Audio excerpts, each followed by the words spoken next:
Taken by surprise. Tim loved working in the subway. Loved it. If you pushed him, he'd admit he loved it more than his father. Not more than his mother, but definitely more than his old man. The subway, its tracks, tunnels, rails, and switches were his. Dirty and run down to most everyone else, but magnificent and sprawling to Tim. The strangest part is that Tim loved the subway most when it rained. When it poured, it didn't matter if Tim was even on the clock. He would check in, grab his vest, hard hat, and lantern, and walk the tracks. It was just such a night. Off the clock, but still on the job. Thunder crashed overhead. The tunnel was a cool, wet 50 degrees. Rain dripped through the grates overhead. Little streams flowed underneath the railroad ties. For Tim, this was when the subway really came alive and showed the world its true self, the greatest cavern ever built, the greatest network of caves ever used by man. Tim missed the next tie, and his boot fell hard onto the river running between the rails. A critter squealed at Tim's inconsiderate splashing, and he smiled to himself. The last bit of humidity from the 90-degree day moved across his face, pushed by a cool breeze behind. Tim turned into it and looked down the tunnel at the long, curving way, flecks of light glancing off the steel. He took a deep, satisfied breath and walked on. Tim did not always walk the subway. He did not always work for it. He used to have a job behind a cramped desk in a cramped office, working with cramped people who couldn't imagine much beyond their cubicles. Needless to say, they did not share Tim's enthusiastic dreams of urban spelunking. But Tim made those dreams a reality and left his cubically caged mates for subterranean trusses, L-beams, and engineered slopes. Moving further along the tracks, Tim grew aware of something completely unexpected out in front of him. With each step, the void ahead seemed to quiet more. After another 30 yards, Tim was standing in a completely silent stretch of tunnel. Water did not drip, critters did not scurry, and street traffic overhead was muffled beyond recognition. Tim felt anxiety grip him, and he immediately switched on his lantern.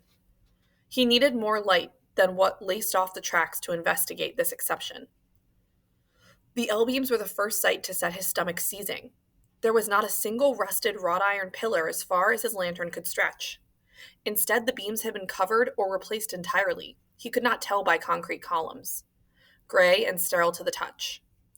The concrete had been purposely pockmarked to absorb vibrations as trains passed through, while the iron beams had acted as tuning forks, allowing the clanging chorus of steel wheels on steel rails to resonate around a bend. The new pillars seemed capable of soaking up any din like a sponge. Tim let his hand run over each geometric dimple and shuddered at the thought of every ding or clang already trapped, unable to dance along, weaving in and out of subway cars. It was in that moment Tim realized also that there was no water dripping down onto his helmet from overhead. He looked up and was confronted by a modern ventilation duct, gently circulating the air. If his journey had begun here in this part of the tunnel, he would not have known that rain was coming down in buckets up above.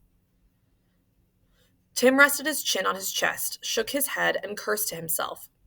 What had they done to this place? His eyes turned downward. Tim realized that the streams between the rails had dried up. The ties were made of pre-poured concrete. The channel was carved with smooth right angles and drainage points all along the way. There was no sign of ragged, splintered wooden ties that would give way under a car's weight and send a wobble through each passenger's legs. What have they done to this place? The anxiety started to creep into Tim's mind. The pockmarked concrete pillars started to resemble the pressed fireproof boards used as part of his old cubicle walls. The space in between tracks looked like linoleum office flooring underfoot. The pre-poured railroad ties were like simple inlaid design work. The vent and clean truss work overhead resembled the ceiling and air conditioning grates that hung lifelessly over his old desk. What have they done to my place? Tim wasn't spelunking anymore. He was moving past the standard forms of an office. He was walking down rows of cubicles on his way to the water cooler, and he hated it. He wanted to go back to the run-down caverns he loved so dearly. He wanted to run his hands over a man-made creation that could not resist the pull of a more natural order.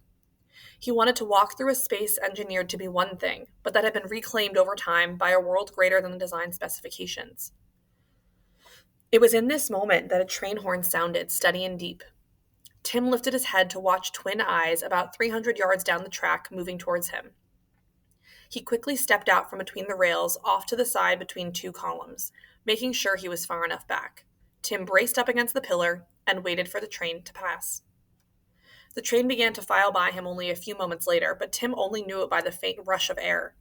There was no sound, and he had closed his eyes in a vain attempt to hold back the tears running down his cheeks. What had they done? Tim cried for some time after the train passed. He knew it wasn't going to be long before the rest of the tunnels were redone in the same way. There would be nothing left of the subway of which he had grown so fond.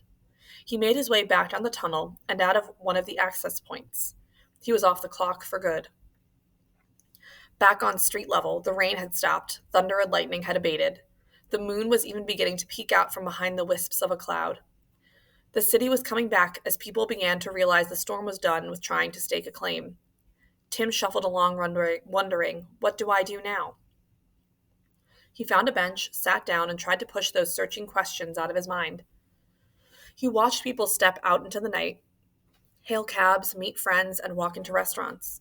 He watched people enjoy the sterile streets, buildings, places which had all pushed him underground to what had been the last place of refuge from the austere.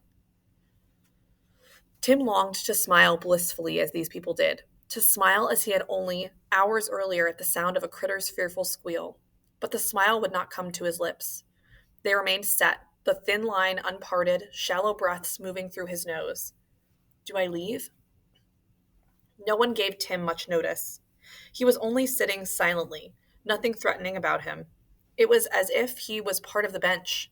No reason for concerned or worried looks. He didn't want to be part of this world, so the world did not acknowledge him. The moon rose higher in a clear night sky, and the streets were quiet once more. Tim stood and took off his hard hat and vest. Moving to the nearest garbage can, he dropped them in without a second thought. Digging into his pocket, Tim found his subway badge and tossed that in as well. He set his lantern down beside the can for anyone to find and use as he or she wished. He took a deep breath in through his nose and let it out slowly through his mouth. Where do I go? Tim walked the 20 blocks to the main train station. He quietly purchased a rail pass, destination unmarked, and found his way to the main board. The next departing train was already boarding. Tim stopped at a kiosk on the way to the track and purchased a newspaper. Taking the stairs, he was on the platform in moments, staring at a train that waited patiently for the last few passengers. Newspaper under his arm, Tim stepped on board and found an open seat by the window. The conductor sounded the whistle, calling for all aboard. The train doors closed, and Tim opened his paper as the train left the station.